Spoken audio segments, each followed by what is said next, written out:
Нам сказали, что мой ребенок не готов посещать детский сад. У нас нет аутичных детей. Но образовательную функцию мы выполнять не будем. Вообще за рубежом в Европе нет необучаемых детей. Зачем растить армию инвалидов в будущем из детей с абсолютно сохранным интеллектом?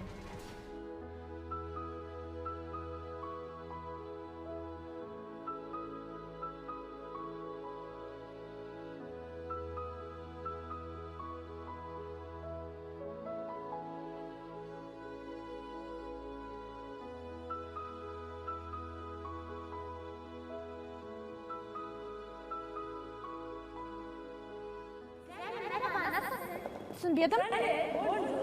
Не деп жатырсыз? Аударыңызшы, мен түсінбей жатырмын. Не? Мен сізді түсінбей жатырмын.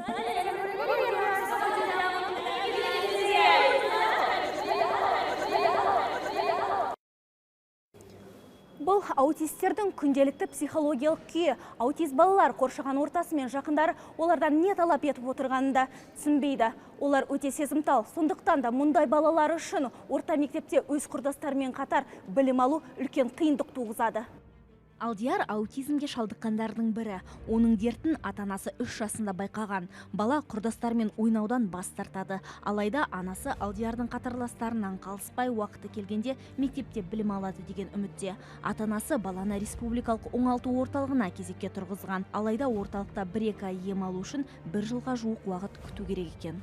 В основном мамы с такими детьми не могут позволить. Аутист балалардың аналары көбінесе жұмыс істемей үйде балалармен отырады. Тек әкелер ғана қызмет етеді. Ал балаларымызды қарайтын психолог, логопед сағатына 2,5 мың, 10 мың теңге сұрайды. Неге мемлекетіміз бізге көмектеспейді? Біздің балалар әлеуметтен алады, бірақ оларға жәрдем керек. Әйтпесе олар мемлекет мойнындағы мүгедек жандар болып қала береді. Аутизм адамның сыртқы дүниеден оқшауланып, өзімен өзі болып, іштей сары уайымға салынған кездегі көңіл күйі. Ол орталық жүйке жүйесінің бұзылуымен байланысты. Қазіргі таңда мамандар дерттің 300-ге жуық себебін атап отыр.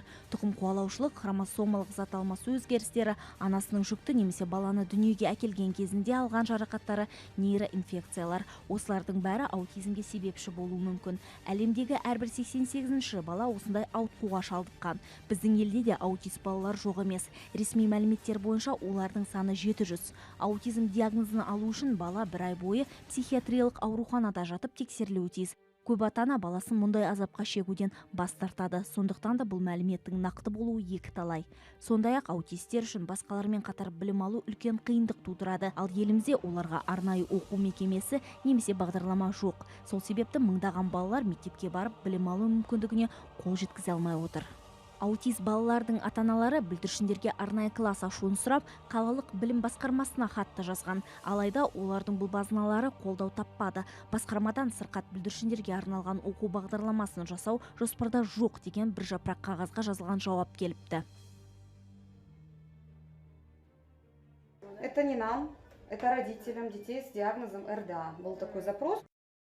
Бұл сұраққа еліміздің білім және ғылым министрлігі де нақты жауап қайтара алмады. Мектепке дейінгі және орта білім департаменті директорының сөзінен министрлік аутизмге шалдыққан балаларды басқа мүгедектерден бөліп қарастырмайтыны белгілі болды. Біз енді қазір білім министрлігінде құлағының мүкісі бар аутист бала, мүмкіндігі шектеулі бала деп анықтамайын, барлық балаларды мүмкіндігі шектеулі бала деп анықтайтын болсақ, сол балаларға жасалынған, енді бар регионда емес, ондай бала болған жағдайда білім беру ұйымдары мүмкіндік жұмыс жасауға міндетті. Өзі кабинеттер консультациялармен бірге жұмыс жасауға міндетті. Жаңыл Жонтаеваның пікірінше аутистерге арнайы класс ашу орта мектеп директорларының құзырындағы іс. Алайда бұндай мәселелер министрліктің бұйрығынсыз шешілмейтіні белгілі. Директор школы должен организовать всю эту работу. Мектеп директоры осы жұмыстың бәрін оқу үрдісін ұйымдастыруға міндетті. Олардың балаларды үйлерінде оқытуға мүмкіндігі бар.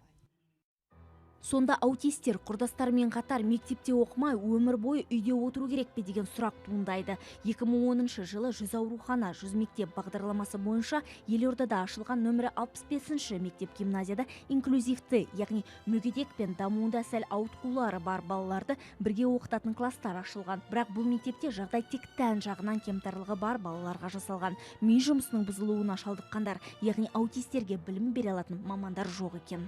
У нас нет аутичных детей, у нас дети слабослышащие или не слышащие. Бізде аутистер жоқ, тек құлағы естімейтін, жүре алмайтын балалар ғана оқып жүр. Оларды қашан алатынымызды білмеймін. Бірақ өзім олардың арасында оқытуға болатын балалар бар екенін білемін. Сондықтан да аутистердің білім алуына мүмкіндік жасау керек.